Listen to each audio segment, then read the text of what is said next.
occurred after the end of the Second World War.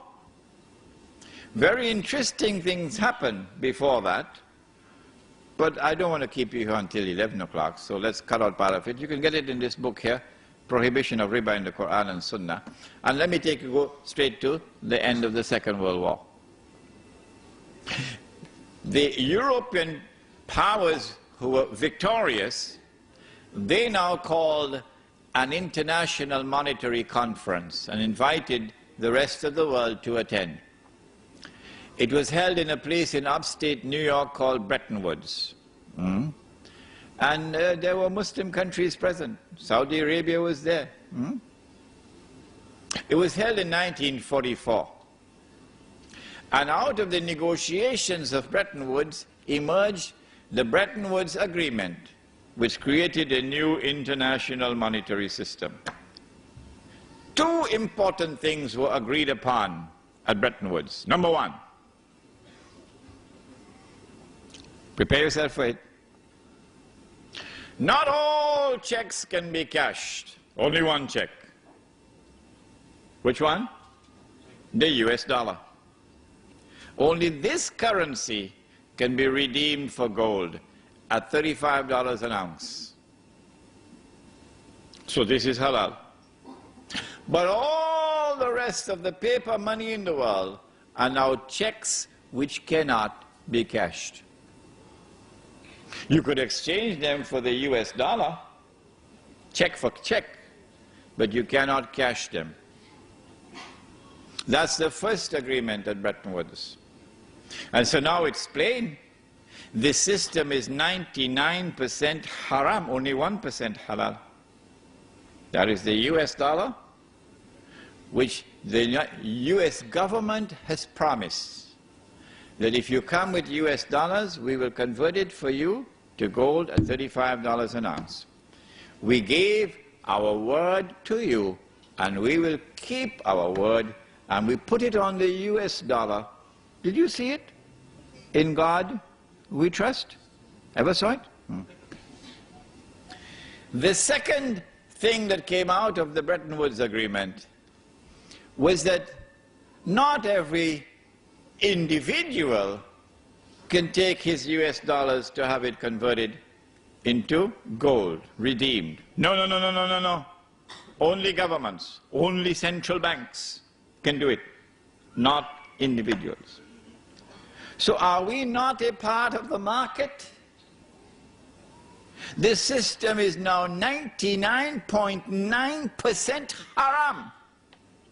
It is only 0.1% halal, meaning that a government can go to the United States and say, here are US dollars that we have, we want you to redeem it for gold at $35 an ounce. You gave your word, now keep your word. So 0.1% halal. This is the Bretton Woods Agreement. And it lasted from 1944 until 1971. Some of you, I believe, must have been born already by 1971. In 1971, September 1971, the British government, island of Tamim Budari, the British government came in one Friday evening to Uncle Sam. Uncle Sam is the US government, and said, Uncle Sam, we got $3 billion US dollars here. We want to cash these checks. You promised on the Bretton Woods, you promised to do it. $3 billion US dollars to be redeemed into gold at $35 an ounce. Suddenly, Richard Nixon couldn't digest his food anymore. Why? Because he had written more checks than he had money in his account. If I did that, or Sheikh Faiz did that, they would arrest us. But who can arrest Uncle Sam? If he gave the gold to Britain, then Monday morning, who is going to be at the front of the line? Saudi Arabia. Because they got a mountain of checks for all the oil they've been selling. And they will say, if the British wanted the gold, we better go and do it quickly. But Uncle Sam didn't have the gold to redeem all that US dollars. So Uncle Sam retired to Camp David, Richard Nixon. And then on Sunday, he addressed the world and he said, we gave our word, but we don't have to keep it. And so the Bretton Woods Agreement collapsed in September 1971. After the collapse of the Bretton Woods Agreement, the world of paper money is now 100% haram. Surely the world of Islam would recognize that. Surely the ulama of the world of Islam would recognize that. But no, it was not to be. Illa masha'Allah. It was not to be. Between 1971 and 1973, an ominous thing was happening. From $35 to an ounce, it started to move to 36, 37, 38, 39, 40. And by 1973, it had reached 40. In October 1973, the war took place with Israel. And King Faisal, for whom we always say rahimahullah, imposed an oil boycott on the United States. You remember? And then all the Arab oil producing states, they also joined in the oil boycott. Guess what happened to the US dollar?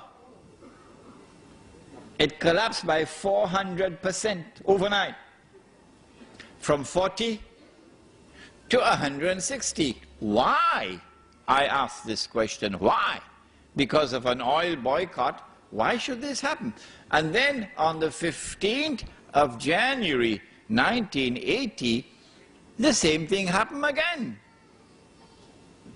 Iran had had a revolution and the Iranian people took control of their oil. More than that, they were threatening to export their revolution into the Gulf, where the oil is located. And then at the end of December 1979, the then Soviet Union invaded Afghanistan and took over the country.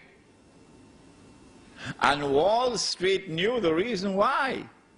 Wall Street knew that the Soviet Union has done this because of fear of the threat posed by the revolution in Iran. And so Wall Street had their greatest fears confirmed. And on the 15th of January 1980, the US dollar collapsed to $850 to an ounce of gold. So we ask the question, why did this happen? There was no economic cause to explain it. None. The US economy was the largest economy in the world. Oil accounted for only 4% of the US economy. And the United States had enough oil underground to meet most of its own domestic needs. The United States preferred to keep its oil underground and get oil from Saudi Arabia and other countries, because this oil which was kept underground became a strategic reserve. And the oil that they got from Saudi Arabia was free of charge. You didn't have to pay for it. Did you hear that? Huh? Did you hear that? It was free.